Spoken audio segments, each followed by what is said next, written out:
네, 안녕하세요. 지난 시간에 이어서 통계학의 기초 개념 계속해서 강의하도록 하겠습니다. 지금 통계학 기본 용어에 대해서 배우고 있었거든요. 그래서 오늘은 기술 통계학이랑 추론 통계학이 어떻게 다른지 학습을 하도록 하겠습니다. 기술 통계학은 통계적 자료를 정리하고 요약하는 등 자료 특성의 계산 방법과 관련된 통계학이라고 합니다. 음, 예를 들면 우리 반의 평균을 알고 싶어서 우리 반의 그 평균 점수를 계산하는 것과 같은 게 기술 통계학입니다. 그러니까 우리가 어떤 표본을 뽑았잖아요. 그럼 표본은 샘플이 있어요. 여기서 이 샘플이 어떻게 생겼는지 뭐 평균을 구하고 표준 편차를 구하고 그다음 분산을 구하고 뭐 이런 과정들을 기술 통계학이라고 합니다.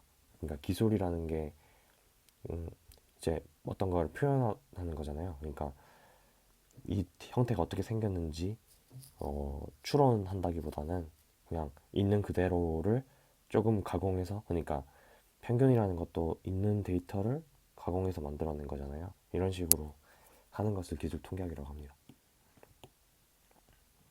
네, 그 추론 통계학은 우리가 방금 전에 말한 기술 통계학에서 얻어낸 표본 평균과 표본 표준 편차 뭐 이런 것들 있잖아요. 그런 걸 바탕으로 이게 모집단이 있으면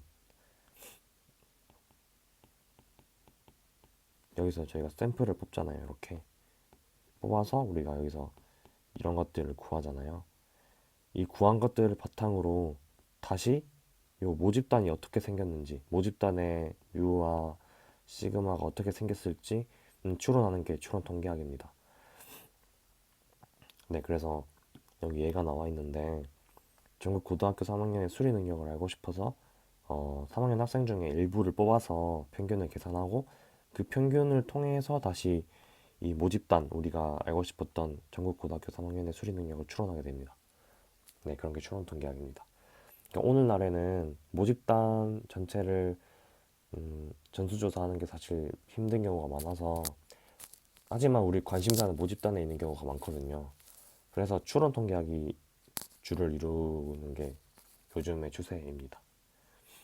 네. 추론 통계학은 다시 모수 통계학이랑 비모수 통계학으로 나뉘는데요. 모수 통계학은 모집단에 대한 분포가 있는 통계학을 말합니다. 뒤에서 하겠지만 뭐 정규 분포는 보통 이렇게 쓰거든요.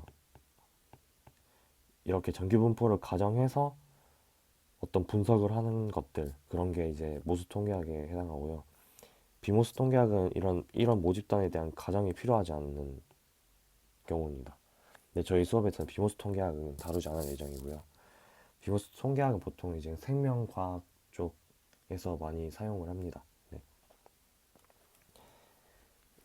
그 비모스 통계학이 사용하기 편리한데 분석법도 대체로 간편하고요. 근데 비모스 통계학을 사용하지 않는 이유는 모수 통계학보다 정확도가, 그러니까 신뢰하는 게 좀 더, 모수 통계학이 신뢰하기가 좀 더 낮기 때문에 모수 추정을 합니다, 보통.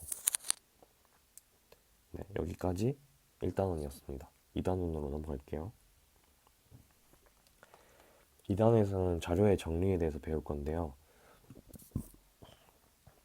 첫 번째로 자료의 종류에 대해서 배우고, 두 번째로 탐색적 자료 분석이라고 제가 제목을 바꿔서 썼는데 이 두 가지에 대해서 배울 겁니다.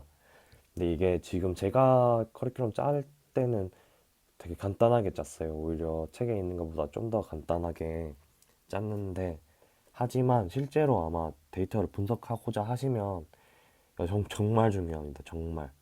이게 정말 중요한 건데요. 흔히들 그러잖아요. 데이터 그 분석하는 것보다 정제하는 게 훨씬 오래 걸린다고. 네, 이게 바로 데이터 정제에 해당하는 부분이고, 또 데이터 정제를 하면서 무슨 아웃라이어나 결집값이 있는지 없는지 확인하는 그런 시각화 과정도 여기 사실 포함된 거고요. 그러니까 그런 정제나 그런 걸 거쳐서 데이터를 사실 분석할 때도 물론 모형에 대해서 이해가 돼야 되잖아요. 그러니까 모형에 대한 이해가 통계학의 바탕인데, 그 정제 작업에 대해서는 통계학에서 별로 많이 다루진 않아요. 근데 그게 사실 더 중요할 수 있다고 저는 생각을 합니다. 그게 훨씬 더 오래 걸리고, 모형은 진짜 그냥 모형을 이해만 잘하고 있으면 돌리면 컴퓨터가 알아서 결과를 내주는 거잖아요. 아, 죄송합니다. 하지만 정제는 사람의 직관과 어, 데이터에 대한 이해와 그런 게 모두 다 필요하다고 생각을 합니다. 그래서 실제 로우 데이터를 받아서 진짜 분석을 하실 분들은 여기가 정말 중요한 부분인데, 제가 근데 그렇게 자세하게 여기를 다룰 수가 없어가지고, 네, 저는 짧게 하고 갈 생각입니다. 자료의 정리는 사실 자료의 종류에 대해서 배우고요. 두 번째로 이제 탐수 자료 분석, 이게 좀 중요한데, 자료가 뭐 100만 개, 1000만 개 이렇게 많아지잖아요. 그러면 제가 데이터에 문제가 있는지 없는지 제가 꼼꼼히 데이터를 직접 보면서 할 수는 없잖아요. 그래서 이게 시각화를 통해서 데이터가 어떻게 생겼는지, 어떤 특성을 가지고 있는지, 뭐 우리가 그런 특성을 파악해서 어떤 분석을 해야 될지, 아니면 결집값이 뭐라서 어떻게 결집값을 처리를 해야 될지, 뭐 이런 걸 다 시각화를 통해서 처리를 해야 됩니다. 그래서 여기 이게 중요한 부분입니다. 하지만 저희는 시간 관계상 좀 이 부분은 빠르게 정리를 하고 넘어갈게요. 네, 이게 시각화 예입니다. 뭐 정말 간단한 예 두 가지를 가져왔는데, 하나는 그냥 플랫이고요. 하나는 그냥 이제 히스토그램이에요.